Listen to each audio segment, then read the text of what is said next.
can do what I want when I want to do it. I can do what I need when I need to get through it. When I need someone else, can't be too proud for help, but gotta look after myself. Sometimes it can get lonely, never living in the moment.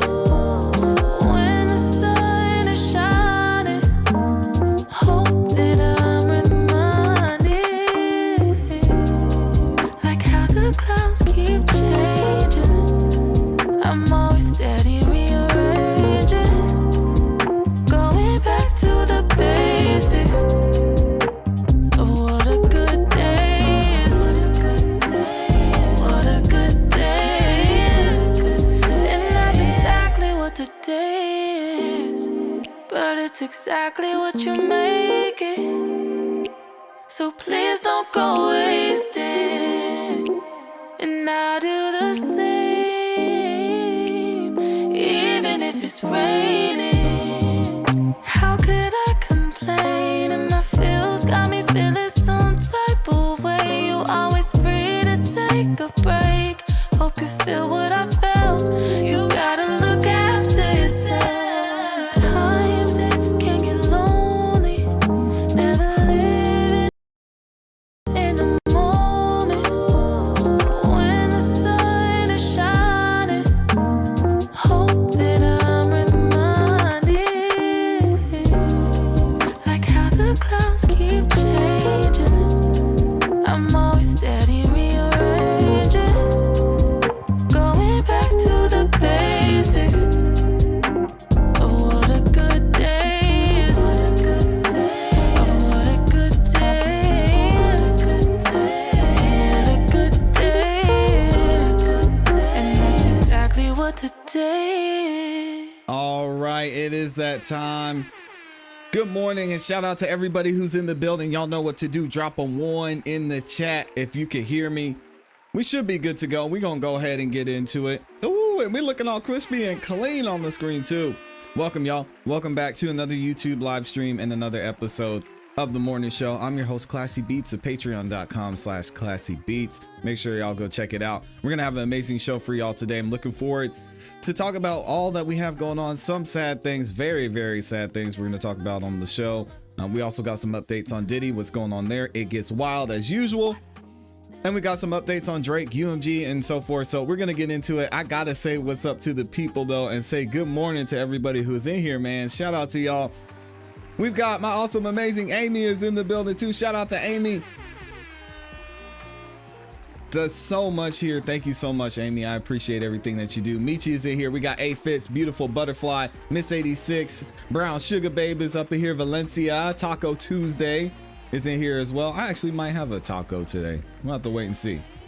Libby22 SC Girl is in the building. Good to see you. And shout out to all of y'all who are in the chat as well. If you could, please do me a favor on your way in. If you could like the video, not only is it free, not only does it take less than 2 seconds, but it does help the channel out and helps us to continue to grow. It lets the algorithm know that you guys are enjoying the show, and it shares the video with more people. All right, we're gonna go ahead and get right into our topics today. So if y'all are ready, we should be good to go. How are y'all feeling on this Wednesday, by the way? I appreciate y'all spending this Wednesday with us. Hopefully y'all are doing well. Weather's looking kind of crazy here in Atlanta. Nothing too much going on. And Amy actually had a great quote in the chat this morning too. She says, in every day, there are 1,440 minutes. That means we have 1,440 daily opportunities to make a positive impact. Man, isn't that the truth? Shout out to Amy for that quote. That's amazing. Libby's over there stressing out. What you got going on, Libby? Don't stress. Man, the weather should be nice and warming up down there in South Carolina. So you should be good. I think Libby's down there in Charleston. What you stressed out about? And hopefully y'all are good too. We have not got an update on Mr. Brown yet. So y'all make sure you stay on the lookout for that. Prayers still go out to our guy, Mr. Brown. Y'all see him active in the chat. He had a heart attack on Monday, and then he was going through surgery yesterday. So we're going to keep him in our prayers, and I will definitely give y'all an update on what's going on there. So Shout out to Mr. Brown. We've also got Cindy in here. Shout out to Cindy. She's been a member for 3 months. Shout out to everybody who's been a member up in here. I appreciate y'all. And thank you for the support, continued support as well. Let me see. Saying the Carolinas have a tornado watch. That's crazy. And then we got some fires going on in the Carolinas too. Y'all stay safe. Stay safe out there, man. All right, let's go ahead and get into it. If y'all are ready, again, please make sure you like the video on your way in as we get into today's topics. I've got a couple of things I want to talk about just quickly. It's not going to take a full segment and we'll get into it here in a second, but I do want to shout out the super chats. I will be reading super chats throughout the show. Cindy White also in there, just dropped the 10 bomb. Oh my gosh. Thank you for the love, Cindy. I appreciate it. Showing major love with the 10 bomb and the super sticker. Thank you so much. I think I might be, hold on, I gotta fix this camera because I might be a little off center. There we go. Also, Amy is in here. She gifted 5 memberships. Shout out to Amy. If you got a membership from Amy, make sure y'all say thank you and show some love. Did not have to do that. And she's always in here continually supported in so many different ways. I see y'all in there that got the memberships too. We got Kim Dorsey's in the building. We got Rachel Stapleton in here. Who else? Is it Parker Boy got one? Leah got one. Lisa got one. All y'all, shout out to y'all. Kara Hampton's in the building. Cindy White is up in here too. All right, appreciate y'all. So let's get into it.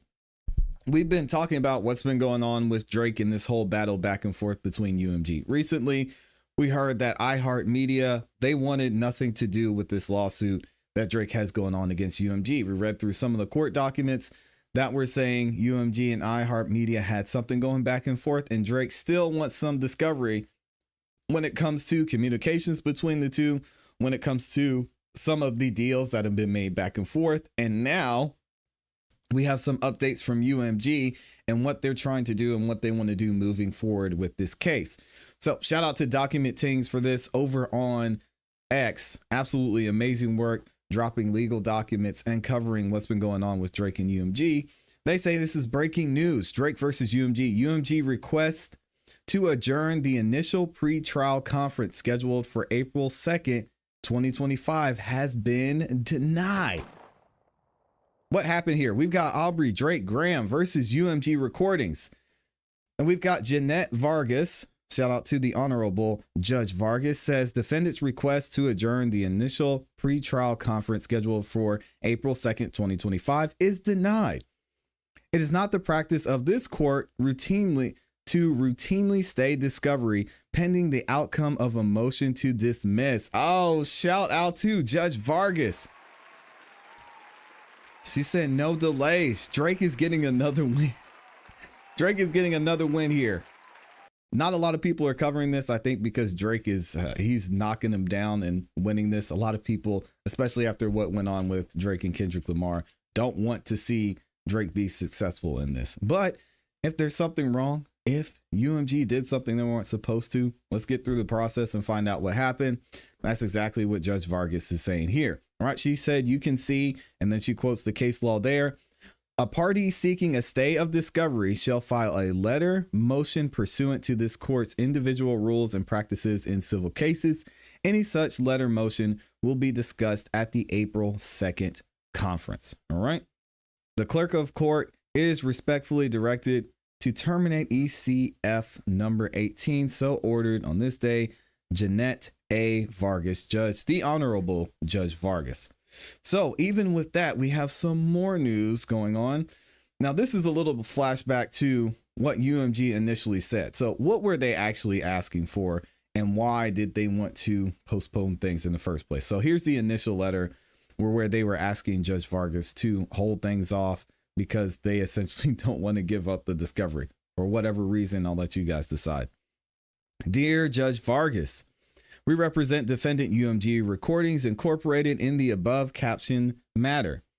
We write to request the initial pre-trial conference currently scheduled for April 2nd be adjourned pending the resolution of UMG's forthcoming motion to dismiss, which is due March 17th, 2025. So we still got about 12 days until that comes out. The purpose of the conference would be to set a case schedule, but as will be shown in UMG's motion to dismiss, this case should not proceed because the plaintiff fails to state any claims. At a minimum, the conference is premature until the court determines whether and in what form, if at all, the case will move forward. This case is moving forward. All right, UMG, it's going to move forward. I personally am surprised that Drake is going this route and he wants to fight the man and really expose UMG in some ways. The main reason I'm surprised about this is, one, because Drake benefited from the system and how things were handled. Now, Drake could say, I didn't know anything about this. I'm just an innocent bystander. I was just making the music and UMG was running the machine behind the scenes, which essentially is somewhat true. But I don't like it for that reason, because Drake benefited from the system for so long. 2, suing the person that you're trying to negotiate a multi-million-dollar deal with just doesn't make sense to me. Now, will there probably be other record labels lined up to sign Drake? Most likely, but the UMG is the biggest record label in the world. They have so many huge artists under their record label, not just UMG, but other parts of their, or other subsets of the record label like Interscope. And going against them, it just doesn't seem like a smart business move. Will UMG see this as, hey, if this goes to court and it's found out that Drake is right, UMG was trying to make a business move and diminish the potential value of Drake's brand? Or will they see it as, Drake, you messed up, you broke this relationship, and we were playing the game. This is a part of the game. This is a part of the industry you wanted to get into. You got to take it for what it is. I don't know, moving forward, it doesn't make sense to me that Drake would do this, other than the fact that this whole Kendrick Lamar Drake beef just diminished his brand in such a way that it's really going to affect the bottom line that UMG was willing to give him in the first place. But what else do they say? But as will be shown in UMG's motion to dismiss, this case should not proceed because the plaintiff fails to state any claims. At a minimum, the conference is premature until the court determines whether and in what form the case will move forward. Indeed, the pleadings are currently in flux. Pursuant to separate correspondence, plaintiff has agreed to withdraw certain key allegations in his complaint, namely Spotify and iHeartMedia. So that's payola, and then that's the discounting of certain licensing fees that Spotify would pay to UMG for having their artist music on the platform, right? So the plaintiff agreed to withdraw certain key allegations in this complaint. We understand the plaintiff opposes adjournment of the conference because he wants to start discovery, but discovery is premature for the same reasons. And in any event, the plaintiff has not yet even delivered Rule 34 documents request. See Federal Rules Civil Procedure, there we go, 26D2, authorizing delivery of the document request prior to Rule 26F conference. We thank the court for its time and attention in this matter, respectfully. And then we have UMG's representation. So let me know what y'all think about this in the comments and in the chat. Now that this motion has been denied by Judge Vargas, are we going to see some actual discovery from UMG? Are we going to get to April 2nd and there's going to be more delays, which I think most likely will probably be true? I don't know. We'll have to wait and see. Y'all let me know what you think about this. Very, very interesting. I see y'all. We will have no Drake blasphemy in this chat. All right. Let's not diminish Drake's amazing legacy. All right. He's an absolutely amazing artist. Y'all be bumping Drake. Don't. Come on now. Let's not be like that. Good morning to everyone that's in here. Hello, everyone. Hoping y'all's day is going well so far. May God continue to bless each of you and every one of us. Classy, you and your family have an awesome day. Shout out to Minnie Perkins. Thank you for that. Drake isn't as hot as he used to be. Stop the cap. Stop it. No, that's fine. I know a lot of y'all aren't Drake songs, but some of y'all like, most of you have heard this Drake song that you like. Come on now. I like some of his older songs. His music is boring anyways. UMG isn't using anything big. Kara, if that were true, That's just Kara.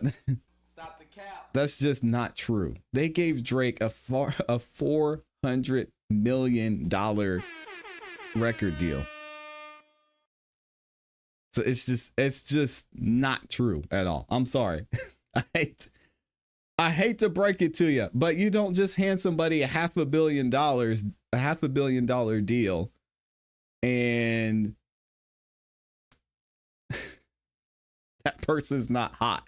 Now, obviously, UMG is smart. Again, I see the play. I see what Drake is accusing them of, and I could see, man, UMG, they possibly were being brilliant in this instance by trying to take advantage of the back and forth between Drake and Kendrick Lamar and using it to not only diminish Drake's brand, but get a better deal the next time. And maybe they only have to sign him for 250, 300 million. Who knows?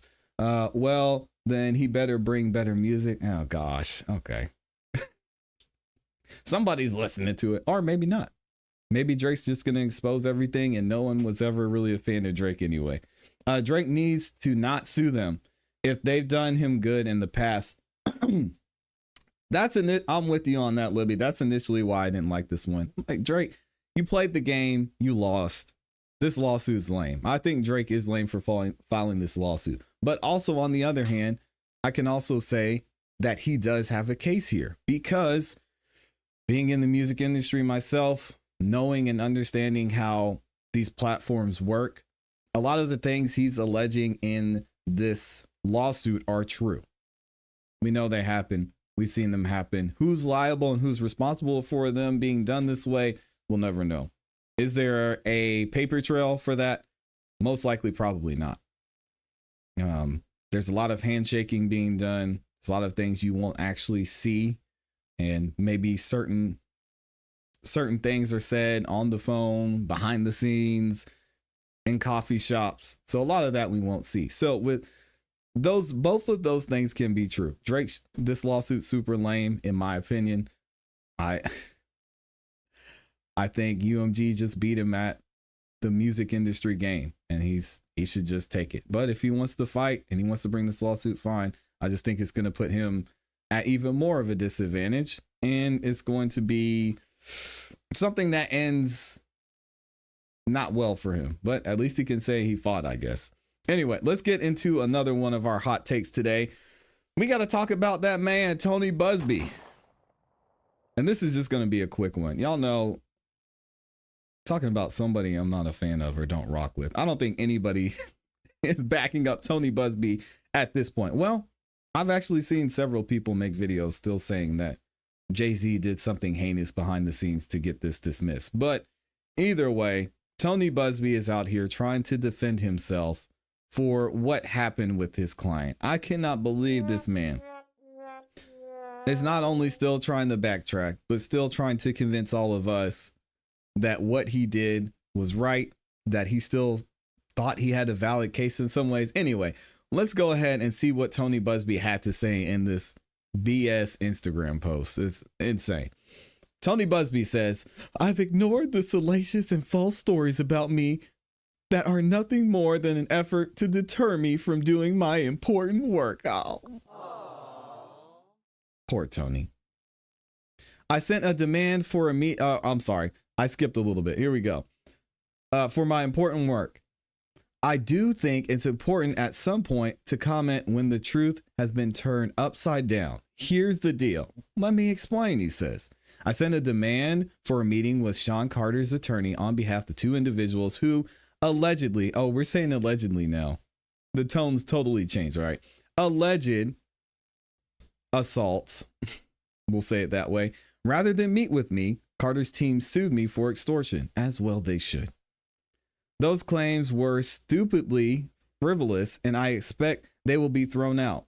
Note that it was Carter's team that made the whole thing public. That made this whole thing public. What? I cannot wait to see this demand letter, which I need to go back and look in Jay-Z's lawsuit and see if he has that as an exhibit. I cannot wait to see this demand letter because according to Jay-Z and according to several documents that he's filed, Tony Buzbee was the one that said, if you don't give us, what did he say? A substantial a substantial something, then we're going to go public with this and we're going to follow the normal Tony Buzbee playbook.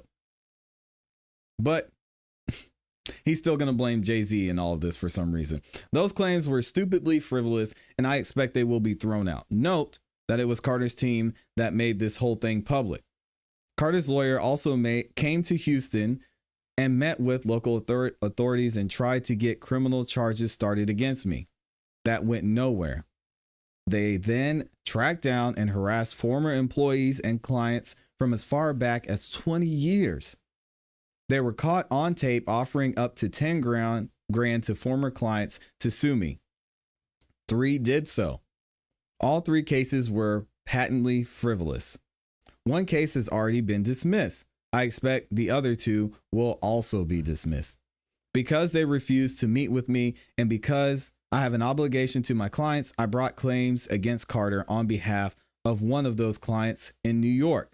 Well, you weren't supposed to be doing that in New York. First of all, Tony Buzbee.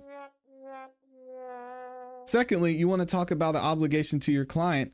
Did you not have an obligation to follow through and investigate and make sure that this was a valid claim in the first place? But again, you're a victim here, Tony. Poor Tony Buzbee. It's rough out here for ambulance chasers. Because they refused to meet with me and because I have an obligation to my clients, I brought claims against Carter on behalf of one of those clients in New York.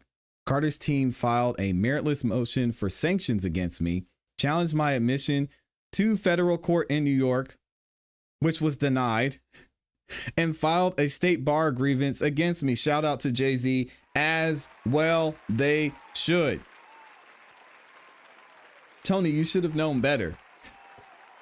You're going through all of this 20 plus lawsuits and you weren't admitted until the Southern District of New York. What are you doing? I'm not an attorney. I'm not a lawyer and I know this. Come on, man. Carter's team filed a meritless motion for sanctions against me, challenged my admission to the federal court in New York, and filed a state bar grievance against me. Here is where it gets really nasty.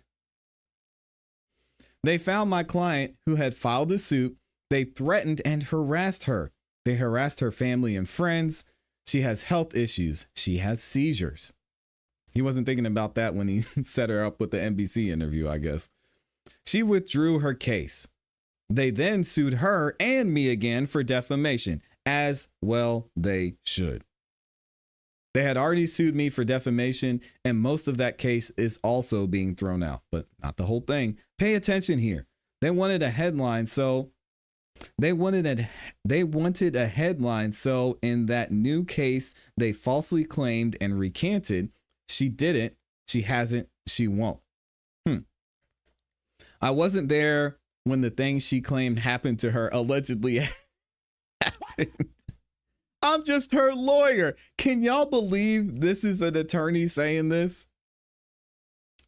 I wasn't there when the thing she claimed happened to her allegedly happened. I'm just her lawyer.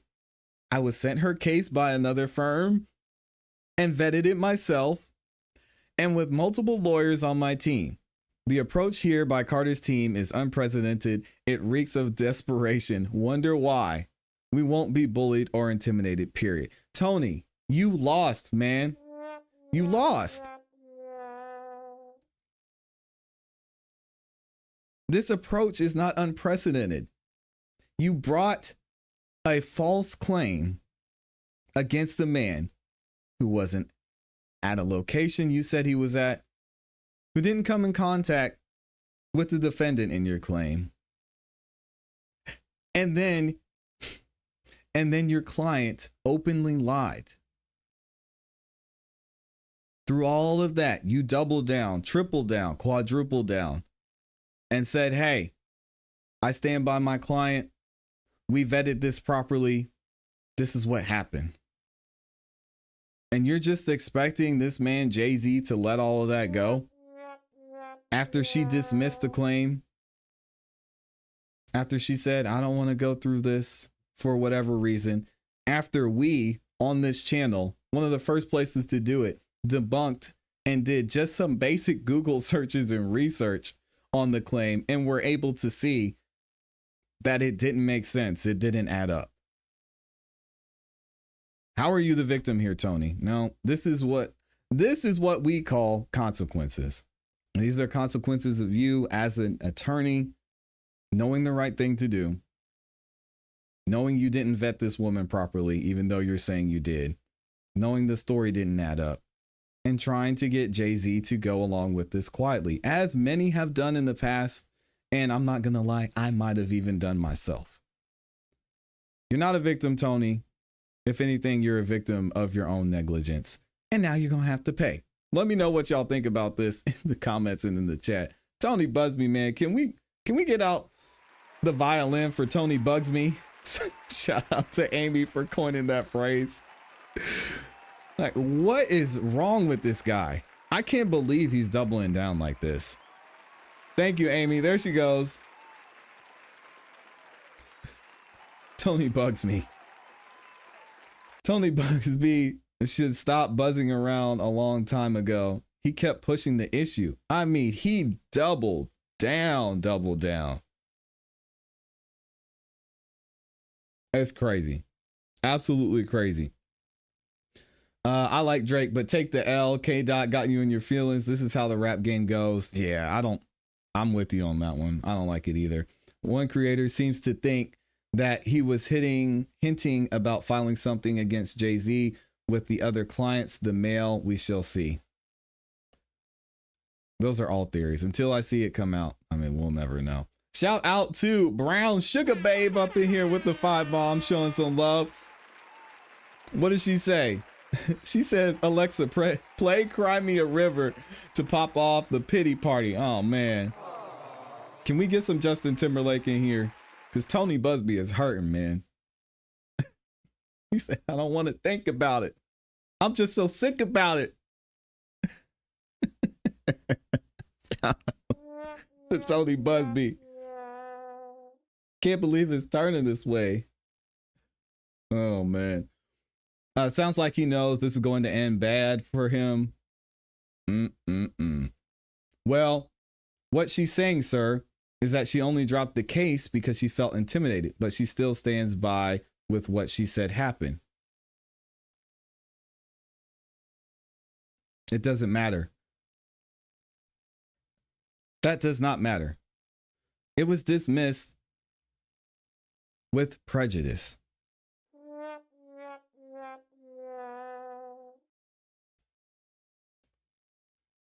Her lawyer had her go to NBC in front of millions and millions of people and tell her story. What did you think was going to happen? Did they not prep her for this? She did not have to do that interview.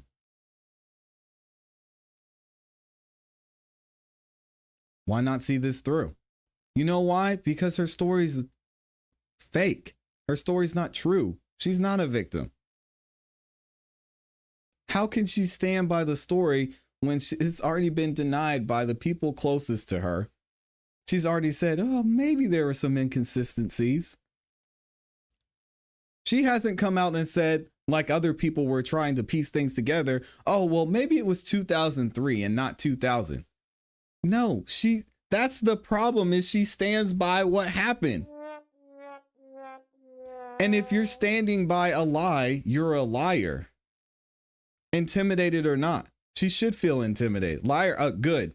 I hope she feels intimidated. I hope she feels like, oh, dang, maybe I shouldn't have filed a lawsuit and lied to millions of people. Maybe I shouldn't have filed a lawsuit and been a part of placing a smear on this man's name.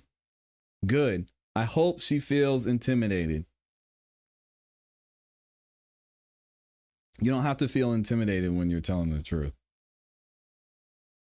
In a lawsuit, especially. Bugs Me featuring Jane Lion Doe. Yeah, we need that for sure. Any word on Mr. Brown? How's he doing? I have not heard anything yet. No. Everybody knows that lady was in the movie One Flew Over the Cuckoo's Nest. Crazy. She says the Jay-Z and his goons intimidated her and not surprised she decided not to continue with the case. Again, even if they did, even if they told her drop this now, we know she lied. It doesn't matter. It doesn't matter. It doesn't matter. I wish they should have. If somebody's making up false stories about you and you go to them and you say, stop telling lies about me. If that's intimidation, then I'm pro intimidation. Because she lied and lied and lied and lied and lied and lied. And again, shout out to Brown Sugar Babe. Got Cry Me a River stuck in my head. Yeah, if that's her reason for dropping this lie, then good. Because for her to double down and say she's standing by her story is insane to me. It's literally doing the same thing over and over and expecting a different result. She shouldn't feel anything. She's still Jane Doe. I'll hurt. We're going to find out who she is soon enough. Unfortunate for her. Which I'm surprised TMZ hasn't. You know how TMZ is. I'm surprised they haven't tracked her down yet and tried to get an interview. How do you feel? How'd you feel when you were dismissing this case? I wish they would. Because this lady should be shamed into oblivion for doing what she did. It's disgraceful. All right, let's go ahead and get into our next topic here. Y'all got me long-winded up here this morning. We got some more Fani Willis news. Y'all know I love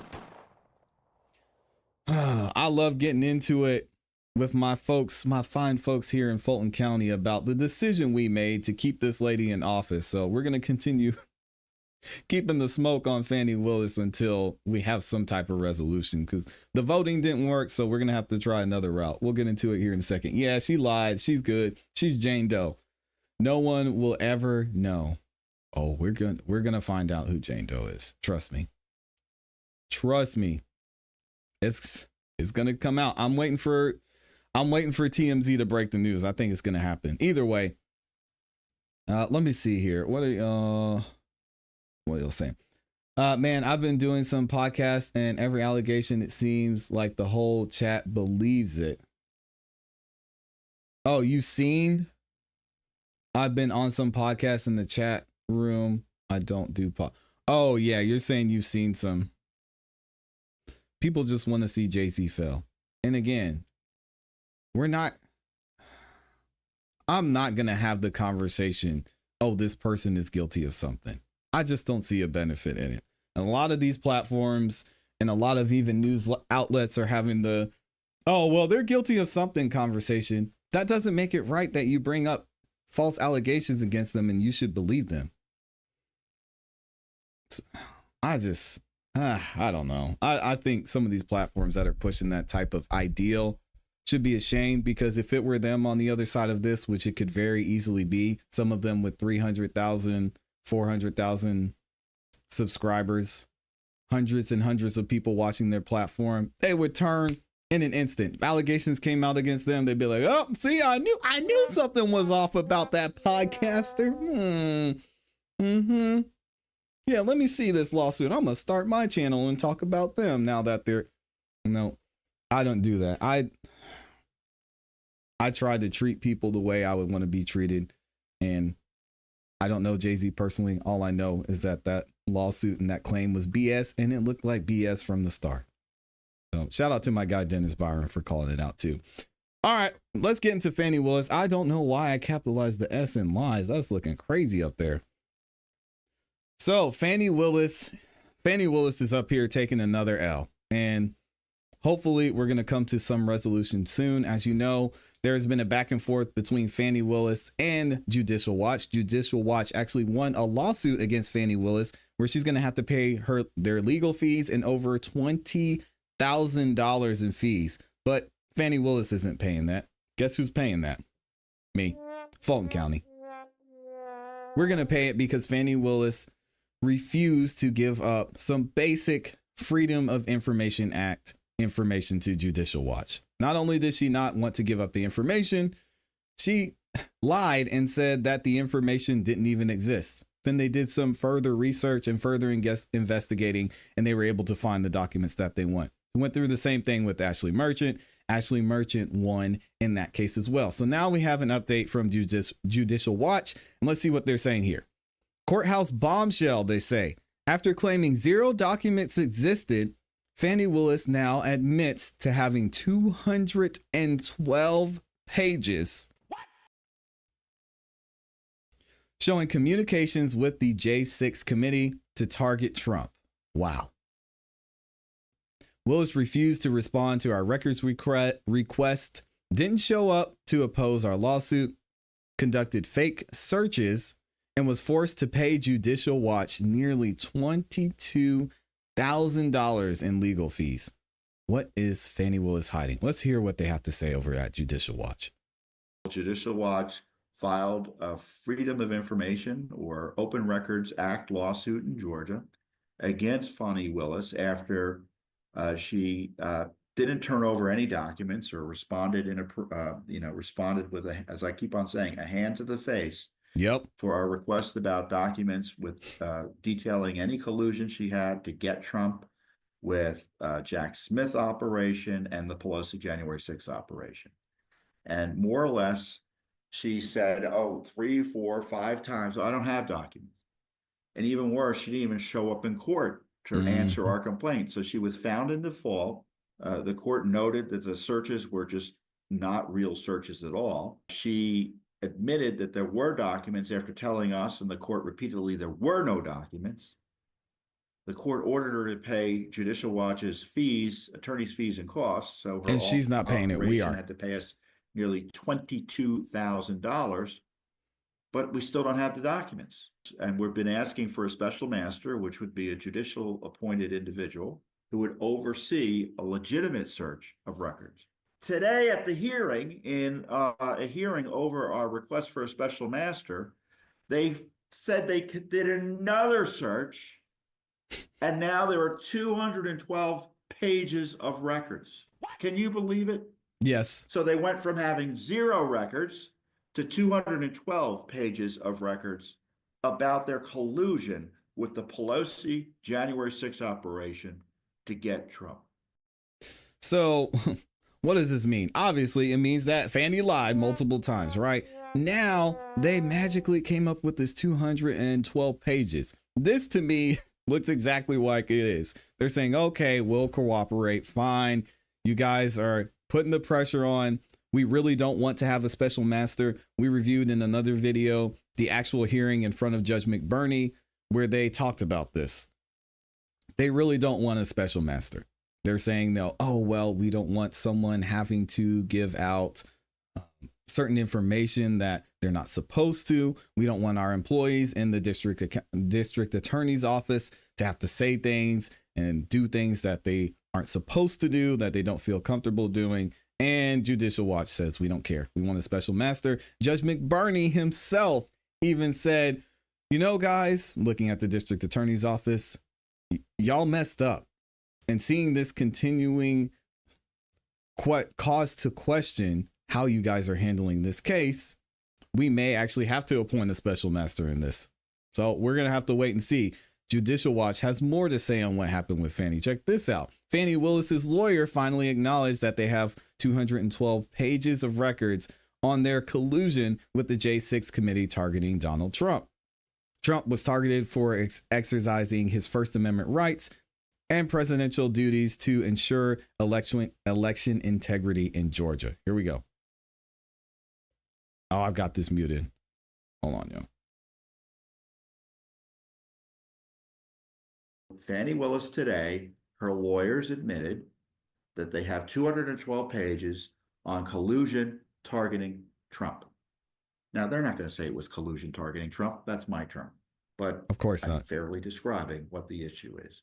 They were coordinating with the January 6th committee on the unprecedented prosecutions of Trump, not for doing anything illegal, in my view, but for exercising his core First Amendment rights, his obligations under his oath of office as president of the United States to make sure the elections were run correctly in Georgia. Fani Willis today. All right, so let's get into this article from Judicial Watch and see what they're actually saying went down. Judicial Watch says, court orders Justice Department to provide information on special counsel Jack Smith's communication with District Attorney Fani Willis. Judicial Watch announced today that a federal court ordered the Department of Justice to provide information on communications between special counsel Jack Smith and District Attorney Fani Willis. She is about to be thrown under the biggest bus y'all have ever seen in your life. This is gonna be bad. I don't even want to say this name. It might be a bigger bus than Epstein. I mean, dang. Regarding the prosecution of then former President Donald Trump, the Justice Department has continued to object to providing any information even after its prosecutions against Trump were shut down. Judge Debaney of the U.S. District Court for the District of Columbia ruled that because the cases against Trump were closed, the Justice Department's arguments against disclosure were no longer applicable. And basically they were fighting against, oh, okay, well, this is an ongoing investigation. We don't want there to be a conflict. We don't want to give you this information because it's still ongoing. And now that it's closed, they have to give that information. No more hiding. Since the Department of Justice filed its motion for summary judgment and supporting declaration in March 2024, the special counsel's criminal enforcement actions have been terminated. The cases are closed, not pending or contemplated, and therefore are not proceedings with which disclosure may interfere. Thus, the agency's sole justification for invoking the Glomar Doctrine under Exemption 7A is no longer applicable. Accordingly, the court will deny the Department of Justice's motion for summary judgment and grant the plaintiff cross motion. Department of Justice is directed to process the plaintiff's Freedom of Information Act request and either disclose any responsive records or establish both that their contents are exempt from disclosure and that such exemption has not also been waived. So basically, they're going to be able to look at it and make sure everything's going to be able to be made public under FOIA. Judicial Watch sued in October of 2023 after the Department of Justice failed to comply with an August 2023 Freedom of Information Act request for records detailing the Fulton County's District Attorney's Office requesting or receiving federal funds or other federal assistance regarding the investigation of former President Donald Trump and others. On December 18, 2023, the Justice Department issued the final response to this request, refusing to confirm or deny the existence of responsive records. They lied. It argued that releasing the records could be reasonably expected to interfere with enforcement proceedings. The Justice Department refused to change its position to inform the court in light of the proceedings against Trump that were shut down. The court has now ordered the Justice Department to meet with Judicial Watch on or before February 21st, 2025, and report the status of the discussion to the court, which we got to see yesterday. President Trump truly needs to overhaul the Justice Department from top to bottom. It is a scandal that a federal court had to order the Justice Department to admit the truth that their objection to producing records about collusion with Fani Willis had no basis in reality, Judicial Watch's President Tom Fitton said. Judicial Watch has several Freedom of Information Act lawsuits related to the prosecutorial abuse targeting Trump, mainly by Fani Willis in this, right? So I won't get into the full article. I'll actually leave a link to this article in the description. Let me know what y'all think about this. The heat is on Fani Willis. Obviously, she got voted back in here in Fulton County, so she's not going to be going anywhere for a minute. But with President Trump being in office, he's only been in there for 40 days. I think it would be foolish to believe that this isn't something he's going to look into further. What do y'all think is going to happen? Let me know in the comments and in the chat. Fani, man, she better look out. See y'all in there said, oh boy. Oh, is he in the chat? Is Mr. Brown here? Hey, shout out to Mr. Brown. Mr. Brandon's in the building. He says, good morning, Classy Beats and everyone. He says, I have to have open heart surgery tomorrow morning. They are still testing me. Mr. Brown, we are definitely going to be praying, and please hit me up. You've got my number, and let me know if there's anything that we can do over here for you. We'll definitely be praying though. He said tomorrow morning, open heart surgery. I'm going to be down for a while, plus a lot of pain. Yep. We're going to continue to pray for you, and the surgery is going to go great, my friend. Now, I appreciate you being here. Thank you for stopping by and giving us the update too. We have someone that said, where does it go? Oh, I'm not even from Atlanta, but I know about her lying stinking butt. Her lying stinking Fani. Fani lied. Wow. Didn't expect that one. Wishing you the best, Mr. Brown. Fani been lying since day one. This is what irritates my soul. The powers that be know that Fani and others are lying, hiding, and colluding, and no one does a dang thing to force her to hold up the law or to uphold the law she swore to uphold.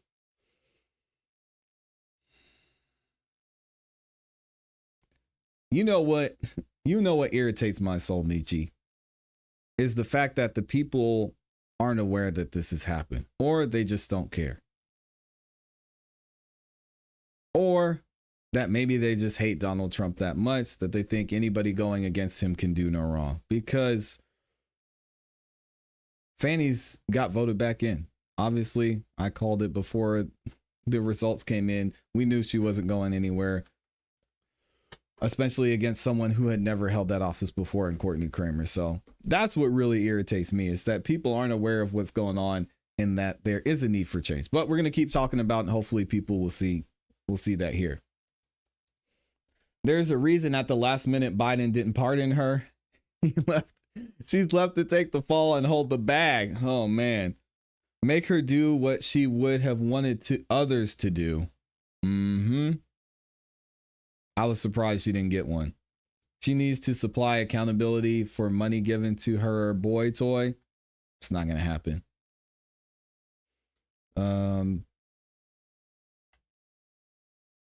Why should Fulton County taxpayers pay half to pay for her boy toy to tap that Fani? Oh God. Hey, yo. Let me see. What I walked into today. Shout out to Jacked, and shout out to Mr. Brown again. He says, "In the family, much love and respect. I appreciate you." That's a shame. I'm trying to say what's up to everyone. I love you in my heart and soul. Shout out to Mr. Brown. Oh man, appreciate you. You stand for nothing, you will fall for anything. That is very, very true. Very, very true. All right, let's get into this next topic here. We've got, this is a really sad one. And honestly, I didn't even get a picture of Lil Ronnie up here. So let me see. We'll put this in there. So we've got a very sad story we're going to talk about here in a minute. And y'all know how I feel about what goes on in the streets. I think the streets are lame as hell. I cannot stand the streets. But I want to talk about this just to bring more awareness to someone watching this. You know, my family, friends, kids, whoever's going to watch this at some point. And just as a reminder to be careful of the circles that you run in. Be careful of the people you surround yourself with, because you never know who's going to be affected. You never know what could happen depending on where you are. We have a very sad situation here with a artist, a rapper, a father, Get Money, Lil Ronnie, and his daughter were fatally shot over the last couple of days. We're going to get into the story, talk about it, try and figure out what happened. It seems like there may be a lot going on behind the scenes that we don't know yet.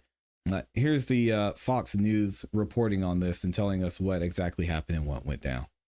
A 30-year-old man and his 5-year-old daughter were murdered at a car wash in the Fort Worth suburb of Forest Hill. At this point, it appears to be a targeted shooting, and police are looking for 2 gunmen. Dozens of evidence markers show where the gunfire erupted today at the car wash on I-20. Y'all see this? I hate to interrupt the video. 34 markers. 48? It looks, what's the number 48 for? Good Lord. All right, I got to rewind this because I interrupted it. I just couldn't believe that. A 30-year-old man and his 5-year-old daughter were murdered at a car wash in the Fort Worth suburb of Forest Hill. At this point, it appears to be a targeted shooting, and police are looking for 2 gunmen. Dozens of evidence markers show where the gunfire erupted today at the car wash on I-20 at Forest Hill Drive. A 30-year-old rapper and his young daughter were both killed. Fox 4's Peyton Yeager is in Forest Hill with the update from police on their investigation. Peyton. Steve and Heather, that first 911 call came in just before 11 a.m. this morning, and we did not receive an update from Forest Hill Police until just about an hour ago at 8 p.m. They now tell us police have identified at least one of the suspects and have issued a capital murder warrant. However, police are not releasing any of the names of the suspects. We know that 2 men, police say, opened fire on the victims. A witness who lives across the street from the car wash tells me she heard multiple rounds of gunfire. Take a listen. 6 the first time, and then it was like a half a second to a second. I heard 6 more, and then a half a second or a second later, I heard 3 more. Becky Johnson startled by what she says sounded like back-to-back gunfire. A deadly shooting in broad daylight at a car wash off Forest Hill Drive and Interstate 20. I could see people filling for their cars. Johnson watching customers take cover behind their own vehicles. Forest Hill police say 2 men got out of a Kia, approached the victim's car, and opened fire. Sky 4 video shows dozens of evidence markers around a maroon Challenger. Also, a vacuum still laying in the front seat. Forest Hill police confirm 2 were killed in the Monday shooting. And a baby, his baby, a baby. Family members tell Fox 4 the victims are 30-year-old Chucky Smith, known as North Texas rapper G-Money Lil Ronnie, and his 5-year-old daughter. The little girl just had a birthday yesterday. Cleaning the car out, and somebody came through shooting and killed him and the baby. Fort Worth and Mansfield police were on scene to help with crowd control. Raw emotions as loved ones rushed to the car wash. Cries were heard as people leaned on one another. When is it gonna stop? When is it going to stop? And the car wash, Steve and Heather, released a statement this afternoon saying it's working to assist police, and the car wash will be closed for the next few days. Meanwhile, Forest Hill police tell us that they are working with multiple agencies on this case, including Fort Worth Police, Everman Police, Kennedale Police, and the Tarrant County Sheriff's Office. But at this hour, no one has been arrested. Now, there are some more details that came out about what possibly happened behind the scenes. There's rumors there was a dice game involved. I see y'all talking about it in the comments and in the chat, saying that Lil Ronnie wasn't completely innocent himself, and the fact that he was involved in some gang activity, he might have gotten the wrong people upset, and this is why it's happened. It's just sad to see his daughter was a victim as a result of this. It's sad to see this happen in general. I don't think, not like this, man. It doesn't. It's sad to see this happen. But either way, let's go back to Fox and see what updates they have since the shooting occurred. A day after a shooting left a North Texas father and his young daughter dead, 2 gunmen remain on the run. Surveillance images obtained by TMZ captured what appears to have been a targeted attack. Tonight, city and community leaders gathered to discuss the frightening crime, but police released no new details about the status of their investigation. Fox 4's Peyton Yeager was there and is in with what she's learned tonight. Peyton. Hi, Steve and Heather. Yeah, Forest Hill police initially told us they would hold a press conference this afternoon, and then they ultimately postponed that press conference to tomorrow. The chief of police there tells me he's working alongside the Texas Rangers in this case, and they need at least 1 more day until they speak publicly. Meanwhile, we know police are looking for 2 suspects in this case. And I do have the video of the actual situation that went down. It's nothing too graphic, but just to warn y'all before we play it here shortly. Tuesday, tokens offering condolences sat outside Slappy's car wash off Forest Hill Drive. A Fort Worth police officer guarded the property, which is still temporarily shut down. It's where Monday, 5-year-old Armani Sibley and her father, 30-year-old Ronnie Sibley, were murdered in broad daylight by 2 gunmen, according to police. Still images obtained by TMZ show Ronnie Sibley, a North Texas rapper also known as Lil Ronnie, running across the parking lot of the car wash and 2 men chasing him while opening fire. If you zoom in on the left side of the screen, 2 men are seen, each holding a firearm. Police are still searching for the pair of suspects who took off in a white Kia. The little girl was killed while in the maroon Challenger. Sky 4 video shows the amount of shell casings surrounding Sibley's vehicle. If you were aware that the takedown was going to take place prior to it happening, you are not only part of the problem, but you are the problem. Tuesday, Fort Worth City Councilman Chris Nettles, Forest Hill Mayor Stephanie Boardingham, faith leaders and advocates against gun violence sent a message to the community. They know who this is. The community, the garbage at. Y'all got me about this garbage. You know what? Community knows who these guys are, but nobody's going to say anything. That's what I keep saying, man. This could all be prevented. It could all be stopped. And it looks like the daughter was unfortunately collateral damage. I don't think they were trying to kill his daughter. Even the heinous of criminals aren't out there killing kids, but I hope somebody says who these guys are. Monday's double murder marks the 4th and 5th murder in Forest Hill this year. In all of 2024, the city had 0. This moment needs to be taken as a gun violence. We're going to stop it now, and we're going to put our foot down now, and this is it. Because we can't keep doing this. We can't keep burying our children. Fox 4 is told the Sibleys live in Crowley, but Monday stopped in Forest Hill. Little Armani attended elementary school in Crowley and was part of the Safari Sports Cheer Squad, which issued a statement to Fox 4 Tuesday saying they're devastated by this loss and are praying for the family. Family spokesperson Bishop Rodney McIntosh says the young girl was just dropped off to her father at the car wash minutes before the gunfire. The mother wants everyone to know that she is heartbroken and she is grieving. And on behalf of a God damn, can you imagine how the mother feels, man? She dropped the daughter off with him minutes before this happened. She was probably wishing she was running late. Imagine if she's like, I could have just taken my time getting her there. Golly, man.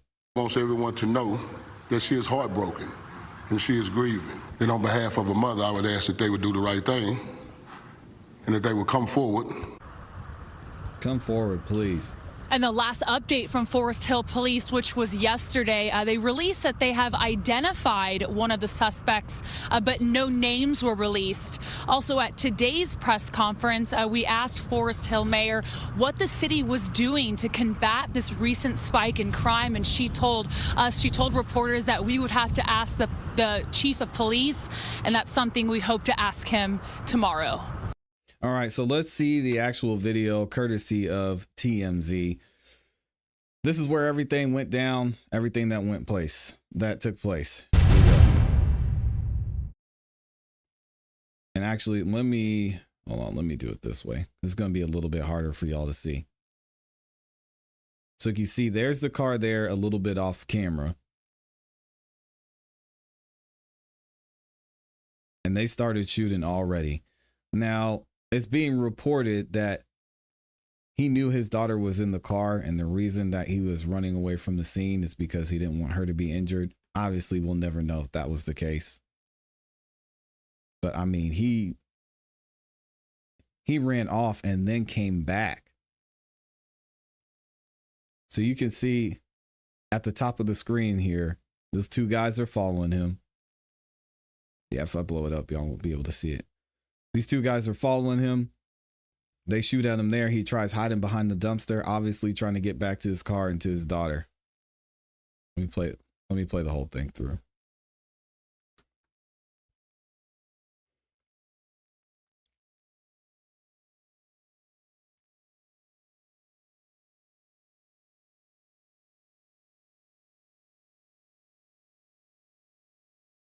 You see 1, 2 guys there.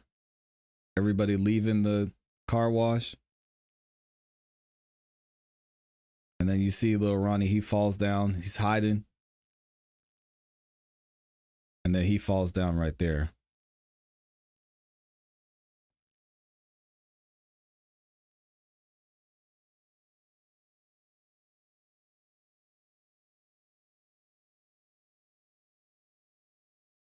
Tragic, man. So again, prayers go out to, this mother. I can't imagine losing a child like that, especially, oh my gosh, after she had just dropped her off. It's got to be terrible. We're going to find out more details about this as the investigation goes along. We should be having a press conference from the police department soon, so we'll be covering that as well. Y'all make sure you stay tuned. Prayers go out to his family. Let me know what y'all think about this in the comments and in the chat. Man, can you imagine I always, when it comes to these cases about stuff happening to kids, and thinking as a parent, and she just dropped her off. So sad. So sad. Brown Sugar Babe says, side note, the news getting surveillance from TMZ is wild. They're very good at what they do. I don't know how they do it, but they do. Shout out to Black Butterfly in here with the 5 bomb. What did she say? Lil Ronnie was a heavy gambler, even had a mobile gambling gig. Yeah, I heard about that. He knew better than to be traveling with that baby. He knew better than to be stopping at a car wash in an area you don't know. But people, and y'all want to talk about ops, they wait for opportunities like that. So wait. I don't think he tried to run from the car thinking that they would just try to follow him, leaving his little girl alive, but it didn't work. I mean, it looks like there was over 30 something shots, possibly 40 shots. Well, they're shooting their target. They didn't care who was near him. Yeah. And shout out to Dottie's in the building. Amazing Grace is in here. Good to see you, Amazing Grace. Keyshawn says, classy, tell them, man. The neighborhoods always know, but never say ish. Kids off limits for real. From 0 in 2024 to 4 to 5 in just 3 months of the next year. Sounds like a turf war. Something's going on there. One guy called in because okay. Prayers for his family. Both parents making fun of rival gangs. Deceased folks is crazy. They literally caused it. Yeah. As a mother, he wouldn't be watching my child until he got out the streets. But it seems like that was the life they were living. If what y'all are saying is true, it's still unfortunate. This little girl, you never know what statistically, you can maybe look at what she would have become, but I would like to think maybe she had a chance to live a decent, fulfilling life. It's sad. Yeah, I don't think they even saw her in the car. They just knew they had an opportunity to get him and they took it. I mean, maybe they did. If y'all are saying the mother and father were involved in some ish, maybe they did. An innocent child losing their life for something she had nothing to do with. So many people care nothing about life at all. This dissing dead people stuff has always been lame. I don't get. Streets are lame. Can we all admit that the streets are garbage? I don't think anybody's out here praising the streets, man. Everybody who knows or has been in the streets or knows about the streets knows that it ain't it. They didn't care who was hit, shooting in public. You don't care. And there were two, we saw in the video, there were 2 other cars there. I can't believe they didn't get hit because they were shooting. They started shooting here. Let me run it back again. This guy is out of his car. I'm going to watch this guy and see what happens when they start shooting. Because look, you can see the moment here when they start the shooting. This one person, they've got their arms extended, clearly shooting. You've got the second person creeping up right here. Actually, let me see. Can I play this in slow motion? Dang, I can't. I'll just pause it. This guy hears the shots. You can see he hears the shots. He jumps in his car. It's like, nope. They are shooting. Think of this line. Look at this line here. They're shooting right through here. Whose car is this? This guy's shooting right through here. He runs. He being Lil Ronnie runs and goes around this area. They're still shooting at him. Could have hit that car. This guy gets in his car, is like, oh, hell no, we got to go. He finally pulls off. I don't know what took him so long. Maybe he was ducked down in the seat. This car, they were just sitting there. They drove off. And I guess there's nobody in this car. This person probably heard what was going down and ran off. Crazy, man. Crazy. Now let's place our bets on most likely these guys are teenagers, maybe late teens, and some dum-dums use them as flunkies to go ahead and kill that guy. Yeah, I think there's a lot more going on behind the scenes that we won't know for a while. It's sad, man. We've got when bullets leave, they can hit anything or anyone. They didn't care who they hit. They target the target, kids, innocent bystanders, nobody. That's the truth. And why they didn't have life insurance?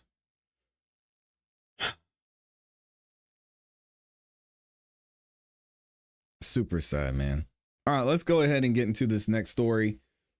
Y'all may have heard about this, you may have not, but we're finally gonna see what's going on with this new Diddy lawsuit. Another one. This man can't catch a break. Now, hopefully he got his personal chef there over in prison he was asking for. He was hurting, man. Diddy was over there. He was over there struggling. Let me see. Where is my picture that I have of Diddy? It's here somewhere. I should have had this ready. All right. So I know we're all shocked. And let me get this. Hold on a second. We are all shocked. And we are all surprised that there is yet another lawsuit that came out against Diddy. I know we can't believe it, right? And this one is by someone who is actually pretty close to him. Someone who was signed to his record label, someone who was featured on one of his TV shows. And we're going to get into the lawsuit here shortly. If y'all haven't heard, Sara Stokes, also known as, well, I won't say her name. We know her as Sara Stokes.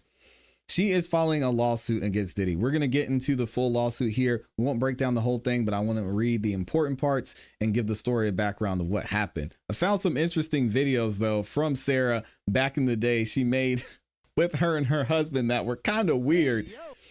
Anyway, this is a video that she did with her husband talking about her being signed to Diddy. Check this out.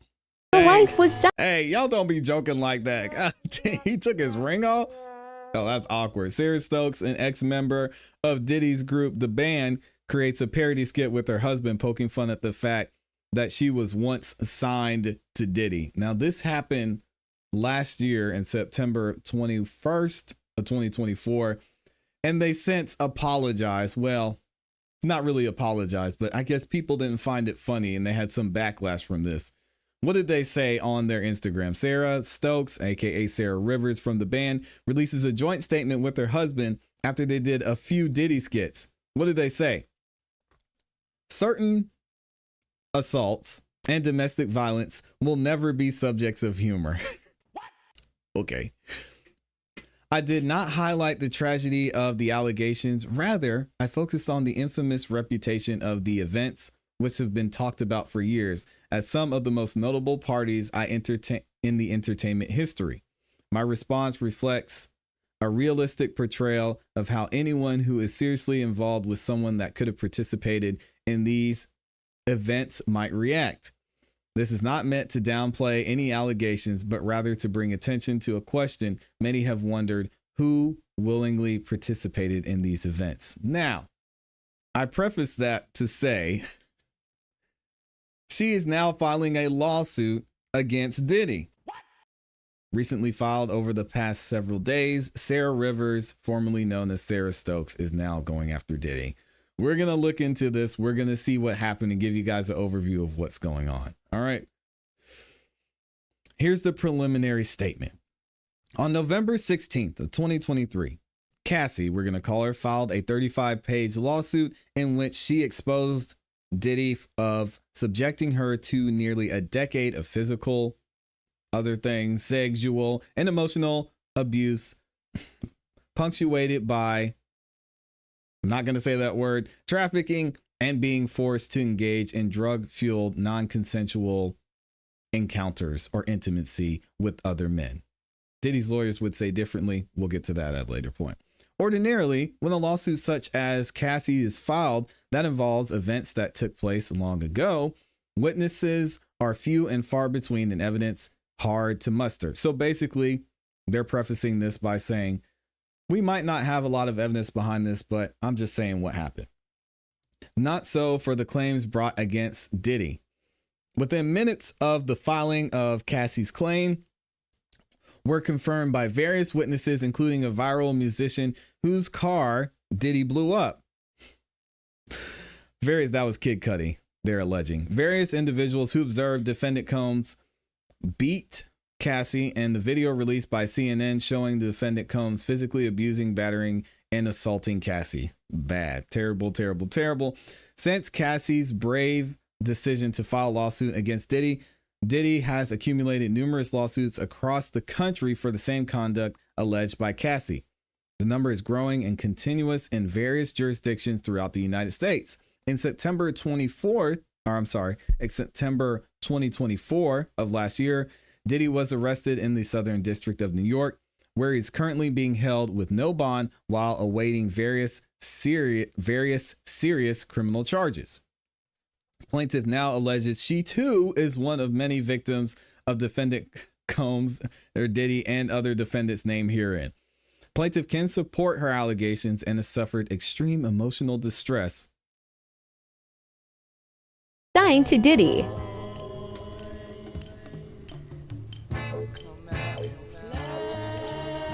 know we had to do a remix, right?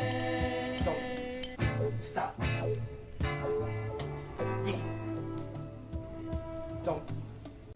Anyway,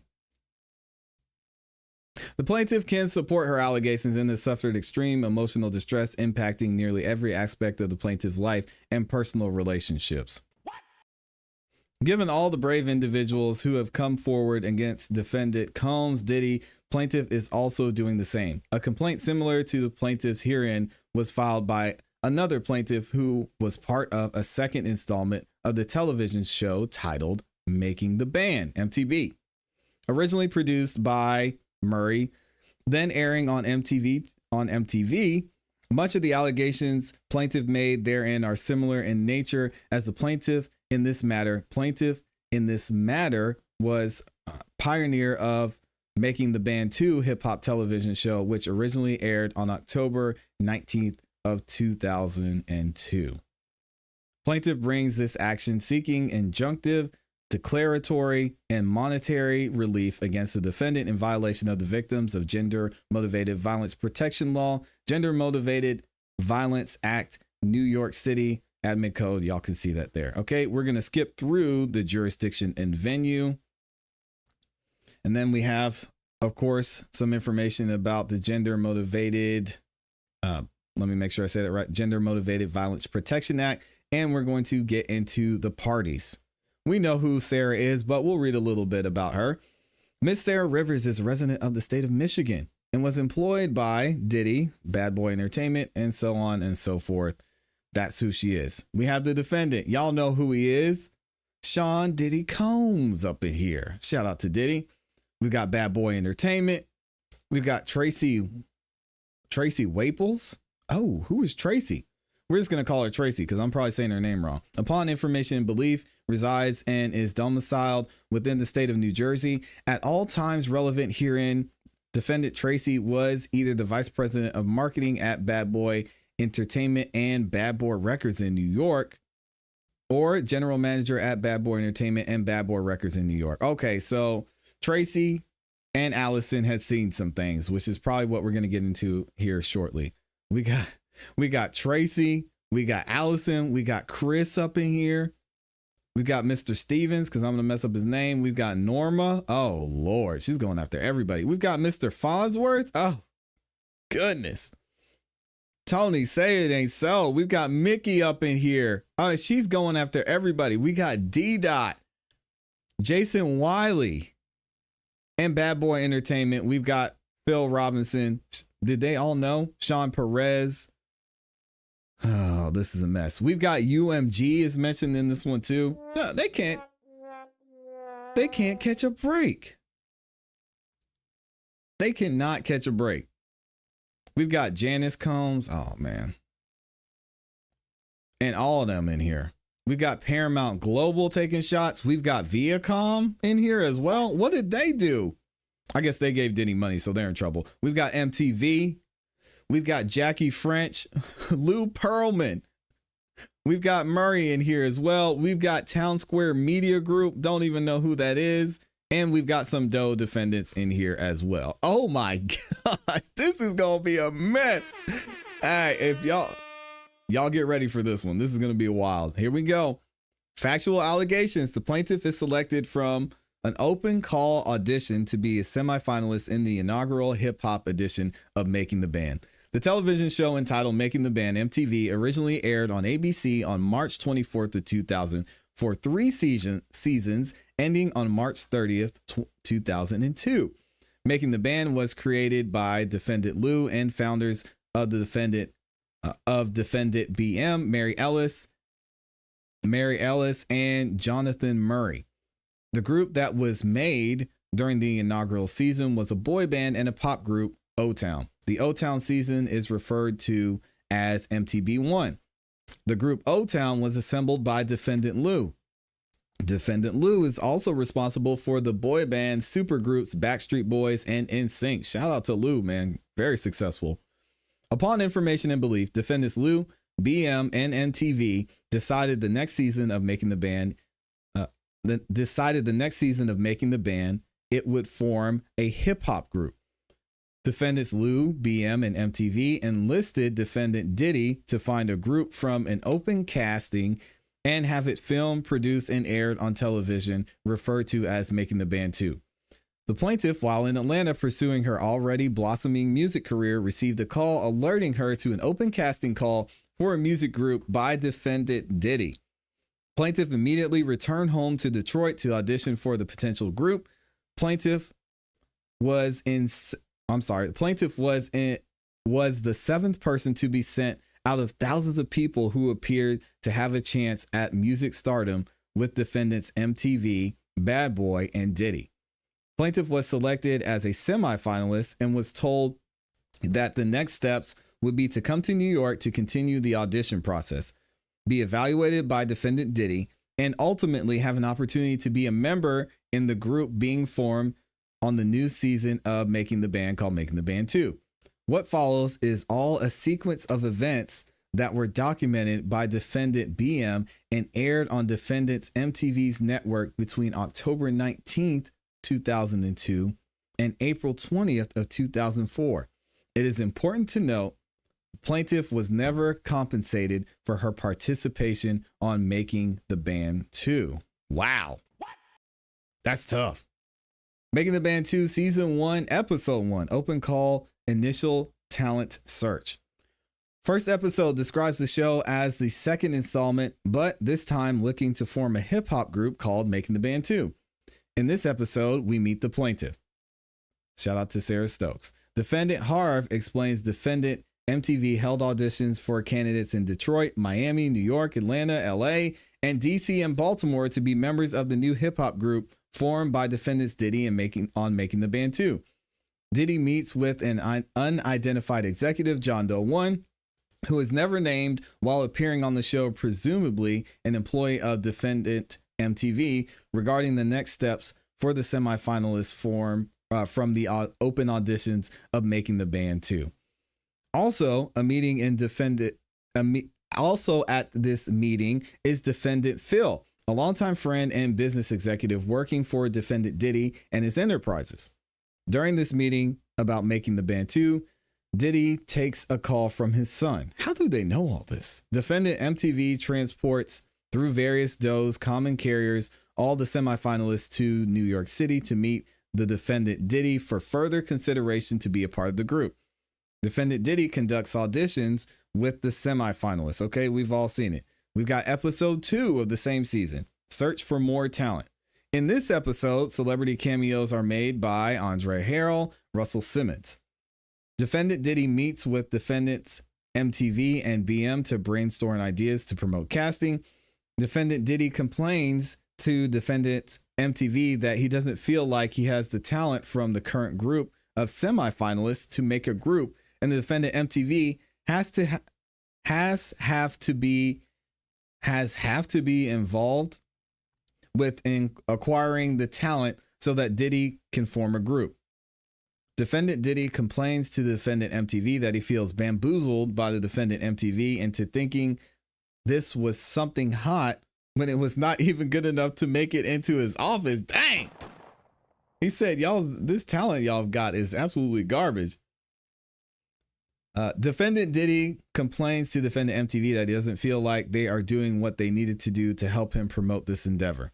Defendant Diddy then makes an analogy to describe the type of promotion he wanted from the defendant MTV regarding the Making the Band 2 production.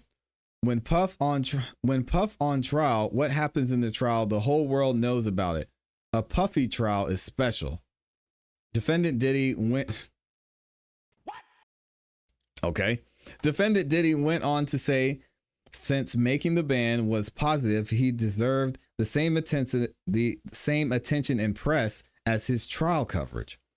Defendant Diddy complains to defendant Jackie that he needs kids on MTV to see it so everybody could get excited, and that defendant Diddy would not stop until he has seen everybody everywhere.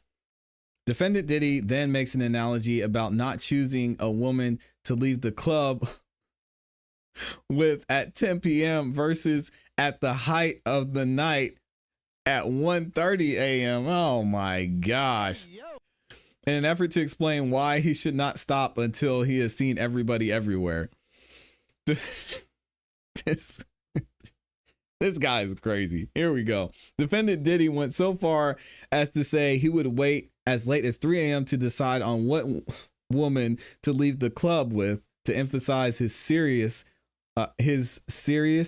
on his comment to seeing everybody everywhere. So he wanted to get as much talent in there as possible. Defendant Diddy then offers the idea of a one-day New York only talent search. Diddy advises anyone who wants a chance at stardom to holler at us. Defendant Diddy states that he is very particular about choosing the members of the group because he is not going to put his name on anything not filling a void in the marketplace. Smart. As a result, to a seeming commitment to excellence, defendant Diddy sends the finalists home.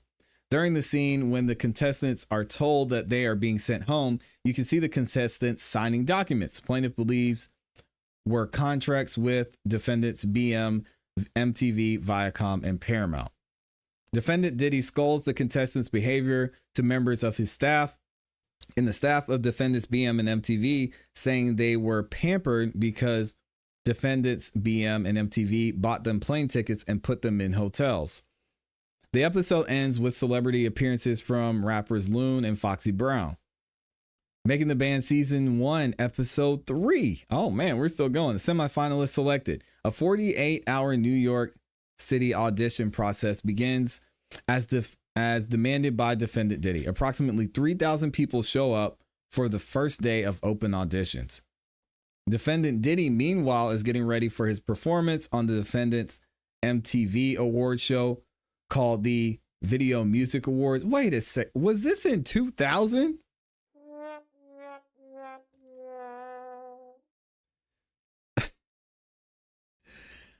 That's crazy. The interesting thing about this is because we just talked about the other lawsuit. Let me see. They're saying this is the network between 2002. That's interesting because the other lawsuit that Tony Buzbee filed was around the same time. Oh, man. Defendant Diddy, meanwhile, is getting ready for his performance on the Defendant MTV's award show called the Music Video Awards, or the VMAs. Defendant Diddy called MTV's executive, Ellie Cola.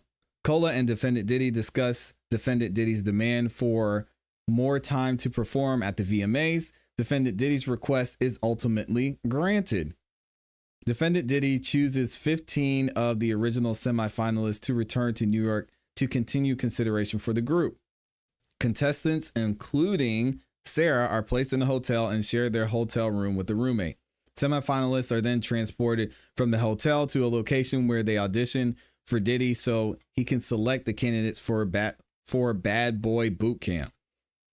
During this episode, Diddy provides insight on what he is looking for in group members, stating, "A lot of times, some of the biggest superstars haven't had the most talent, or haven't had the most vocal ability, haven't been the perfect package, and that talent is just the icing on the cake." While waiting on selection, a candidate complains about the lack of receiving food.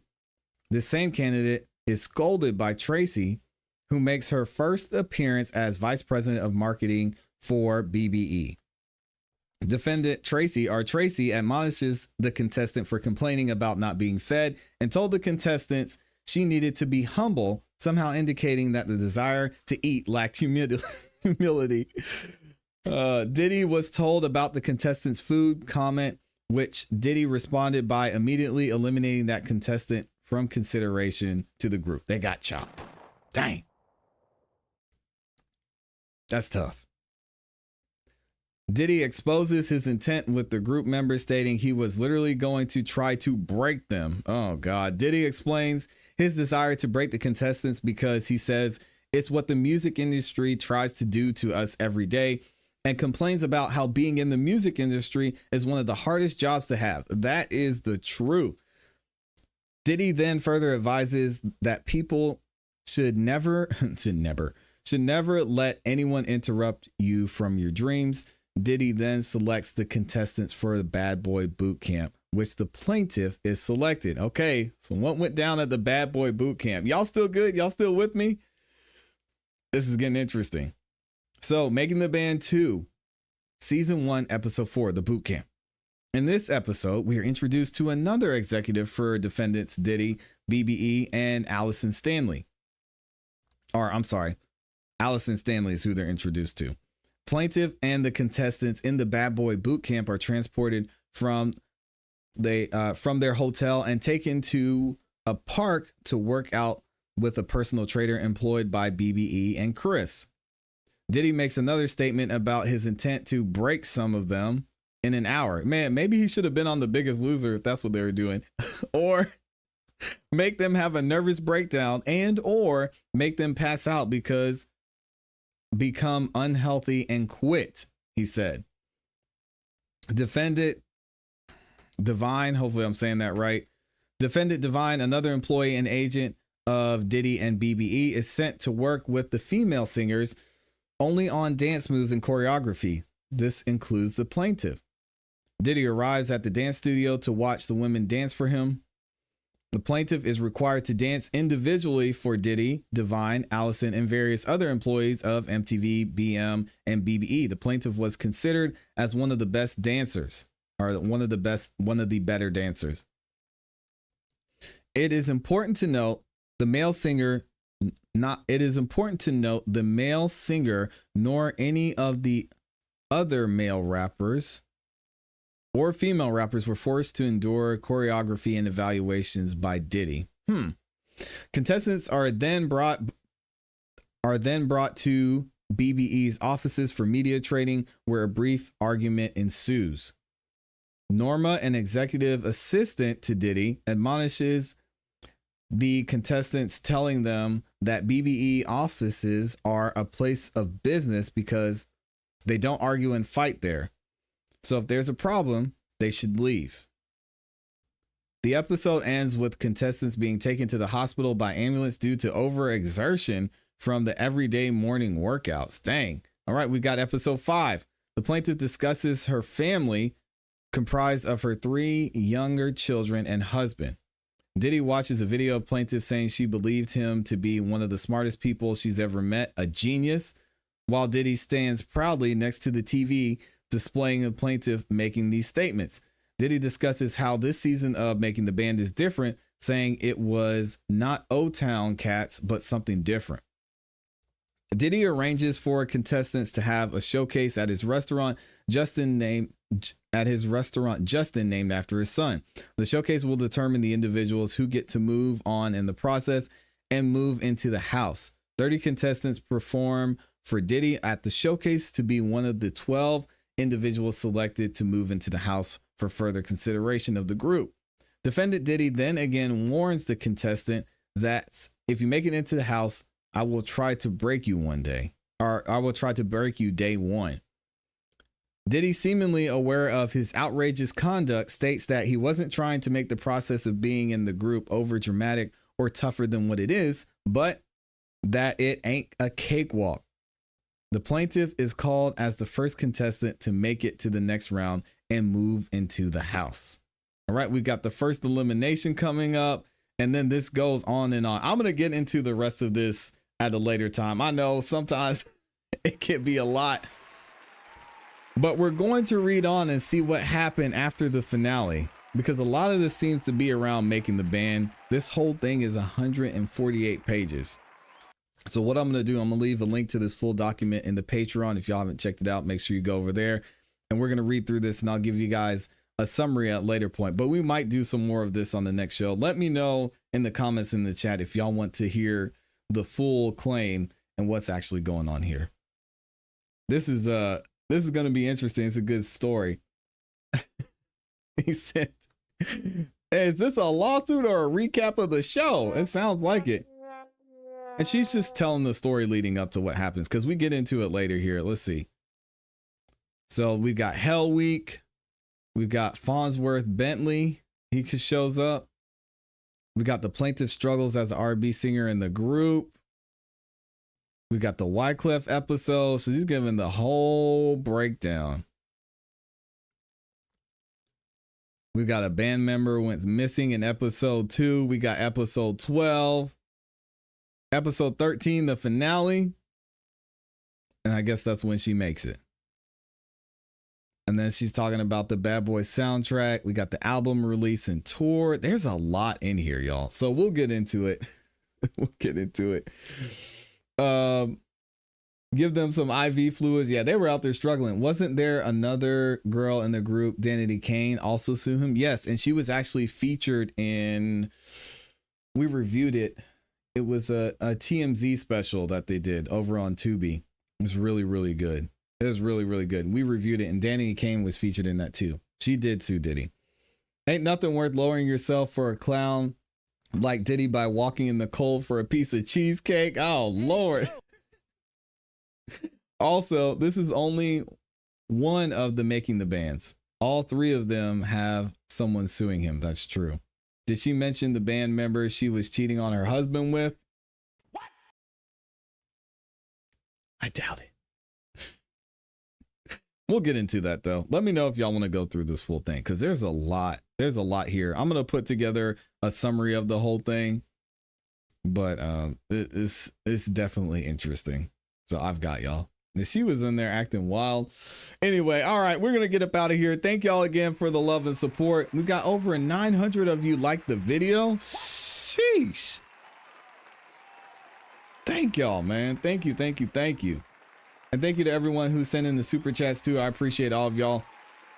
You know, we don't miss. We're here every weekday for the morning show. So make sure if you haven't yet subscribed, hit the notification bell so you don't miss any time that we go live. Also, we'll be dropping some clips throughout the afternoon. Make sure y'all stay tuned in for that. Also tonight, 8 p.m. Eastern Standard Time, we've got another amazing episode of the Song of the Night live for you guys. So if you want a chance to vote on your favorite artist of the night, and you want to hear some great music from the independent artists in this community, make sure you tune into the show tonight at 8 p.m. Eastern Standard Time. And you get a chance to win $100 just for tuning into the show. So I'm looking forward to seeing y'all there. Hope you have a great afternoon. Prayers go out to my guy, Mr. Brown. You're going to have a great, successful surgery, and we look forward to hearing from you with the good report. Y'all have a great rest of your day. You know what to do. Keep growing, keep pushing, keep it classy. We gone. Peace.